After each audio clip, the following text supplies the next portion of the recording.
What's going on, everybody? Welcome to the Sheep Shear podcast, where here we talk about people, politics, and popular culture. I'm your host, the one and only Austin Creed, and my friends. I already gave you one earlier today, but, I'm on my way running errands, doing some stuff. My life's been getting busier. You might be noticing with how I'm not doing as many shows with all the fancy lighting and all that kind of stuff going on. I will still do them, don't get me wrong. But I'm finding that these little mini on the road or random, train of thought shows, I've been enjoying them a lot more. So I figured I'd do another one while I'm just doing everyday things. And, my friends, something weird happened a couple minutes ago. I'm just driving down the road, and I see how they have like the little, like the trams, like the cow tram that they kind of have. The cow tram like they have in California. I'm driving past it, and I just see people by the carload just walking out of the train. I see tons of cars filling up the freeway. I see all of this stuff going on, and I thought to myself, my God, society is like a giant anthill. This episode is going to be talking about how to see through the charade, how to see through the lies that we're told. One of the first lies we were ever told in this country was that all men were created equal. That one's pretty well established. We all know that for a long time that was not true. And not only was it not true between, blacks, whites, Asians, and everyone else, it wasn't even true, it depended on if maybe you were a German American, Irish, English, Polish, whatever, Jewish, you can go down the litany. It's always been, all men are created equal. Well, how do you define men? How do you define which men are more equal than others? Because we all know that it's always been that way.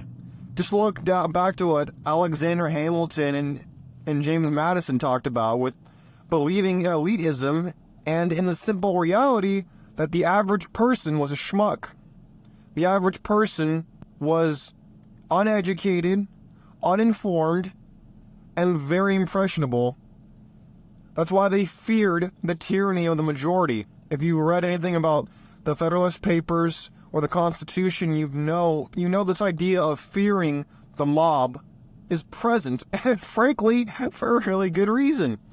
But my friends, I look around and I think to myself, what do they mean by the masses? Is this just a conspiracy theory? Because we have factions in our society, right? We have the Democrats, Republicans, we have the Independents, and within those three parties, we have even smaller, more esoteric ideologies. And these things don't happen in a vacuum. But I was actually doing an assignment on this in class the other day, and I was thinking to myself, wait a minute, I'm studying the works of the Founding Fathers. I know Founding Fathers, you probably fell asleep already. I get it. But stick with me. I'm gonna make a point here. The factions, they discuss mob rule, they discuss the elites. People, I understand why people are becoming more socialist/communist. Do I agree with it? Absolutely. No, I don't. But I understand it. Because when you listen to a lot of the people on the right wing, whether it's guys on the radio, guys in the podcasting business, the guys of the dating gals of the Daily Wire, you listen to these people and you think to yourself, they live in their ivory towers. They're not out here living in the streets. I guarantee you, they don't know what it's like to be homeless. They don't know what it's like to be poor. They don't know anything when it comes to what the average person goes through. And I do. I'm in these streets, man. I understand what it's like out here. So I understand why people are moving more towards socialism, communism.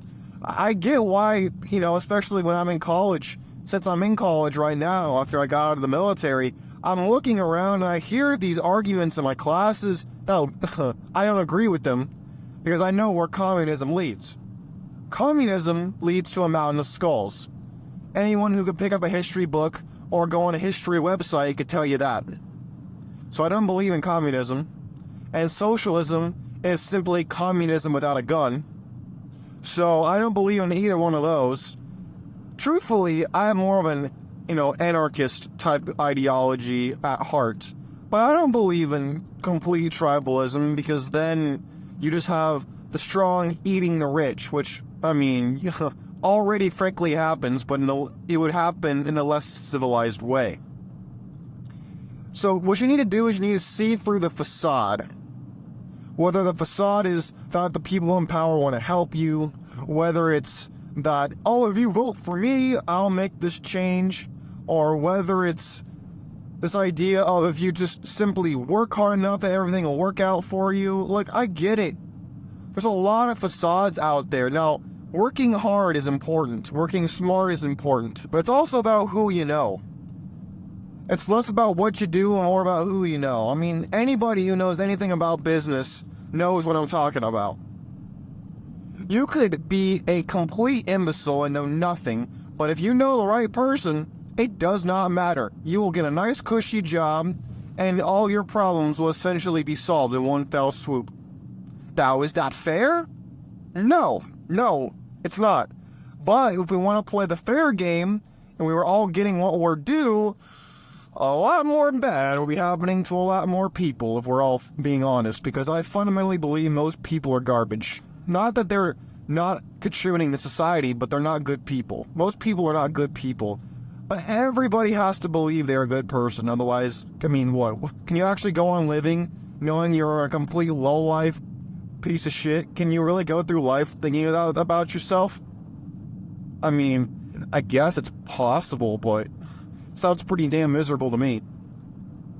But my friends, here's what I really want to get across to you. I know this probably sounds like I'm rambling, but I'm not. I'm getting to a point here. Our political system is largely a joke. Why? Because when people talk about whether it's James Madison or Alexander Hamilton, the people who talk about the factions that run the government, right? We think that there's this civilized war, which is what politics is, between the Democrats and Republicans. They're not the ones running the country, by the way. Sure, they have power. Sure, you see them on television and on your phone. Of course, you see them there. But the people in the golden faction has been in power since the founding of this country. You ever notice that a lot of the founding fathers ended up being president, or they were on the Supreme Court, or they were really high up in Congress? That never ended. It's always been that way. The golden faction are the people who run the country behind the scenes like a puppet master running a puppet show. People like to call them the New World Order and stuff like that. Sure, you could use that terminology if you want. I'm going to coin the term the golden faction. Because all they do is throw gold around here, there, and everywhere, and they win. They play both sides of the conflict, and they win every time. You ever notice that people in politics talk about how we're going to tax the rich, we're going to eat the rich, and they're going to pay their fair share?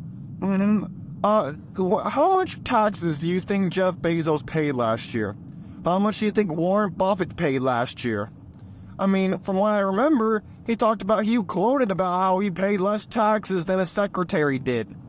And yet, the people in politics want to talk about how they want to drive up the taxes for the rich. No, it's only on the middle class. Because when they get the middle class, they get rid of a three-class society, and then they have the rich and the poor, the bourgeoisie and the proletariat. And their goal is to get rid of the bourgeoisie when in fact they are the bourgeoisie. It's the same thing like the French Revolution. The French Revolution was mainly made up of the commoners, but the commoners were financed by some of the nobility and the clergy who ended up running the country after the revolution was over, which then led to the rise of Napoleon Bonaparte. Ladies and gentlemen, history repeats itself, and make no mistake about it. America is a shining city upon a hill, but we're not superhuman. We're the everyman who defeated Superman in World War II. We were not the Supermen. We were not the Ubermensch. But my friends, you gotta learn to see through the lies. Because it's in society all around you. They'll have you believe that everybody is special, everybody is unique, and everybody's different. Well, they might be a different shade of the same thing, which is largely useless. I mean, I'm not trying to insult you. I'm trying to get you to think. Trying to get you to provoke some thought in you, because I want you to think for yourself and not be gulled by, or be gullible to these lies and these subversions of the truth that you're surrounded by, and it saturates the media and every platform you could possibly find. I want you to be able to think, not just be force-fed what to think. Alright, my friends, I'm getting near my destination here. I might do another one later, but my life's just getting really chaotic right now, and I want to make sure I want to get the content out to you, the audience, because I know some of you really enjoy my commentary and my thoughts, because I know I speak for a lot of people out there, whether they listen to the show right now or they will down the road. I know for a fact that I speak for a lot of people who listen to this show, who wish they had the courage to make content like this, and they could, by the way, but they just don't feel brave enough to do it, or they don't want to risk putting themselves out there. I totally get it, by the way. I totally understand. But just feel free to support your boy, because at the end of the day, I am taking a great risk. You think I don't take a big risk doing this? Oh, I do. I totally do. But my friends, I'll save that story for another time. If you enjoyed what you heard, feel free to go on over to TikTok, Twitter. I don't know, is it called X now? What do you think, X or Twitter? I don't know. I'm kind of torn between what I want to call it. But anyways, follow me at Sheep Get Sheared.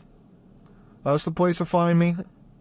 You leave it in the comment section if you're listening to this on YouTube, or my friends, God bless you, God bless your family, and God bless America. We're out of here. Have a great day. Peace.